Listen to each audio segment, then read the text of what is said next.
This is radio station. You guessed it. Archbishop Don Magic Juan. You inside the Archbishop Don Magic Juan radio show. Brought to you by yours truly, Snoop Dizzy. Radio rockin', Saturday night. Bishop is the DJ. You feeling alright? The radio rockin', Saturday night. Bishop is the DJ. You feeling alright? Here, it's called Your Blueprint. Yes.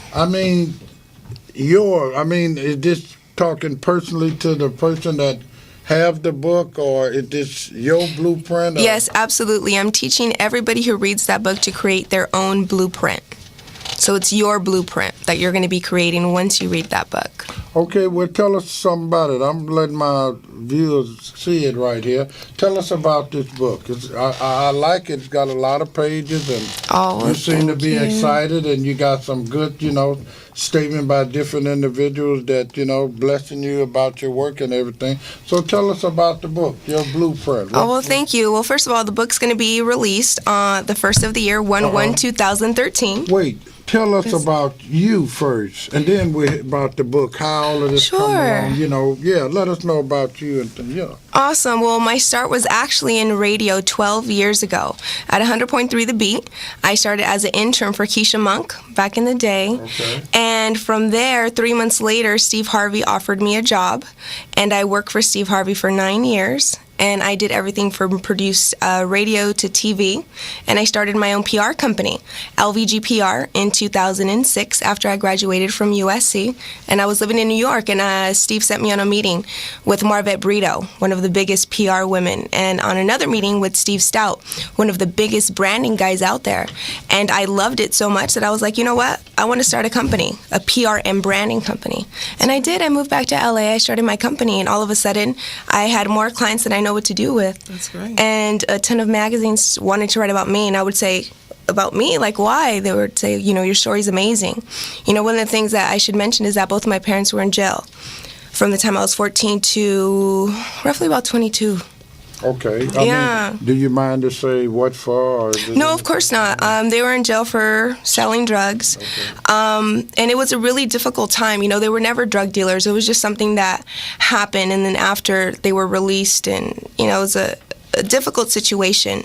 But what was important about that is that I was able to get the lesson. And the lesson for me that God intended was that we're supposed to walk alone, and that nothing is promised, and that your parents don't have to give you everything, and that you have to figure it out on your own. And that was my lesson from that. And that is a great testimony. And you said from the time you was 14 years old? Yeah, from the time I was a freshman in high school. So, it's amazing to go through such a struggle and be able to come out with such a positive attitude, such as this book. Just some of the things that you're saying now. What encouraged you to keep driving? What really driven you to accomplish all of these things that you have done? Because you got a great story here. Thank you. My parents. They instilled in me morals and dignity, and to hold my head up high, and to never let anybody tell me what I couldn't achieve because of who my parents were or who they thought they were. So I give all of my credit to my parents.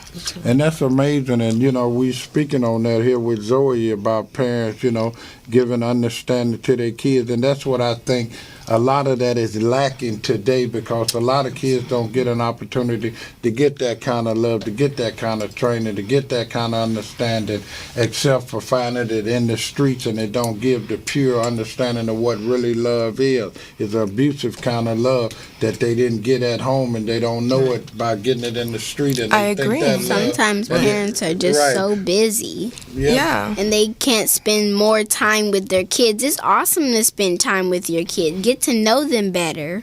I agree. Some parents think that, I already know my kid. Sometimes You just don't. Yeah. And that is sure enough a lot of truth there, Zoe, you know what I mean? But it's just so amazing that the thing that she went through, like she say, you know, when you got the Lord, He'll take you on that journey. Sometimes you won't have your mother, sometimes you won't have your father, but you still should pursue your dream. Exactly. You know, the people that what I can't stand is when I speak to somebody and they say, the first thing that comes out of their mouth, I didn't have a dad growing up. Oh, my mom doesn't love me. Or, oh, this. I don't care. You know, I come from the worst story. You know, not to mention all of the people that died on me or, you know, committed suicide or I saw die or run over. You know, I've seen a lot. But instead of saying, oh, well, because of this, I said, because of that, I am going to succeed. I am going to make it. And I did. Definitely. And that's some amazing strength, you know. Where did you, I mean, you said your parents instilled this, but Yes. it's such a strength that you have to have in order to accomplish all of these things, you know, to go through school and all of this without, you know, the help of your parents. You know, how was all of this accomplished? My faith in God. You know, one thing that my parents put in me, they said, you know, first we were Christians, then we were Catholics, and then after that, and I was 7 years old, and they said, God is with you every single day. We don't have to go to church so that you could speak to Him. And from that moment on, from 7 years on, I had a conversation with God every single day, several times. So instead of resorting to, like, if I had an issue at school with the boyfriend or with the friend, instead of going and gossiping with everybody else, I would just be quiet, be still, talk to God, and He would bring me the answer. And that's how I was able to catapult and be here at 29. You know, I've been in this business 12 years, and I've achieved so much more than so many people who are twice my age. And I always say it's because I'm not out in the clubs every single night. I'm at home studying, I'm reading books, and in the morning, guess what? I'm doing my job. So if somebody wanted to reach you, you know what I mean? You know, a lot of people, we're here in Hollywood, and a lot of people definitely need PR. They need somebody to represent them. They need somebody, and, you know, a lot of people don't just have the money. It really costs, you know what I mean? Absolutely. What avenues could they take? What could they do? Well, here's the thing. That's the reason why I started LVG PR, because I started to see, you know, when you look at the magazines, who's on the magazines, and then that goes into, you know, who's going to be picked up to do this movie or this TV show. And I just didn't think that it was fair that urban people don't have enough money to pay for the huge retainers that, you know, Rogers and Cowens asked for. So I said, well, let me start a small PR company to, you know, take care of the people that are asking me for help anyways. So I started it there, and before I knew it, everybody was coming to Music Soul Child, Terrence J, Cupid, and then I was like, okay, well, this is going so fast, I just need to hire more people. The first thing that people need to do, you know, I actually wrote down 3 tips for pyramid toppers. You know, because my clients have been from Roy Jones Jr. to Terry Kennedy to one of my clients now is 93.5K a day, and I do their concerts because I get, you know, a little bored because PR is pretty easy for me now, and I like to have fun. I don't like to live a boring life. That's why I wasn't a lawyer. But here are the 3 main tips for pyramid toppers. Choose your team wisely, please. You know, just because you came up with all of your friends doesn't mean that they all have to come up with you. Make sure that your security is on his job. Make sure that your manager is doing their job, your assistant, your PR, your agent. Make sure you know the business. Make sure you know that a manager is supposed to get a percentage and not a fee a month. Make sure you know, just all of those things. Number 2, you need a financial advisor. You know, I've had the ability to sit in the room with Steve Harvey when he's given advice to, you know, Nick Cannon, T.I., and, you know, one thing that I've heard him repeat over and over again is there's no book for overnight millionaire success when you're an artist. What do you do? So I urge people to get a financial advisor so that way, you know, when the tax man comes, all of a sudden you're not in trouble and you're not owing more than what you have. And finally, tip number 3, because we are in 2012, almost 2013, your online presence is more important than anything. Right. You know, when I started PR, it used to be more important to get people magazine features. Now, I don't care about magazine features. What I care more about is this radio show because it's online. What I care about is online websites. What I care about is online magazines because that's what's now. What people need to be careful about your online presence, I mean, on your Facebook page. If you're an up-and-coming artist and you're drunk in every picture, if you're high in every picture, and you're just trying to make it, don't post those pictures. A record rep is not going to want to rep you and be your babysitter. Once you get to the top, then do whatever you want. Who cares? But on your way up, just be very careful what you post out there.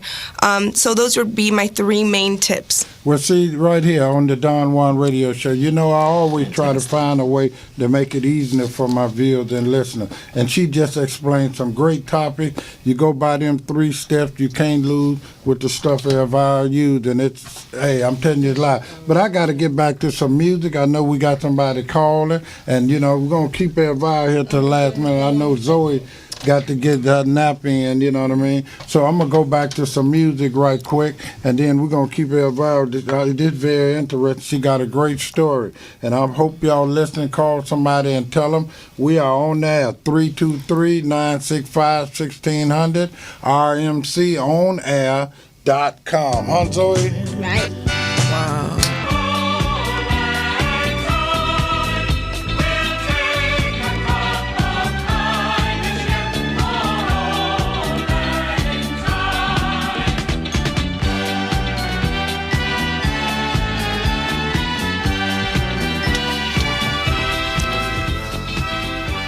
Yeah, it's live. Happy New Year to everybody. I want to thank my guests so much for being in the house tonight. Zoe, Lisa, Guzman. Hi. Thank y'all so much for coming. Wow, time be tight because I really wanted to hear some more of your story. You're going to have to come back sometime. Absolutely. Yeah, give us some more of that. Wow, you just teased us enough. So how can they reach you to get these books, Facebook? How can they reach you? Yes, for PR, you could go to lvgpr.com. That's ELVIEGPR.com. And to buy the book, you could go to www.elviraguzman.com. That's www.elviraguzman.com. God bless you. And it's Church Preach Tabernacle. And that's the only way we're going to get in action around here. You dig? Yes. Thank you. Amen. Where your children's at? Happy Find New your Year. children. Find your children. And let all descend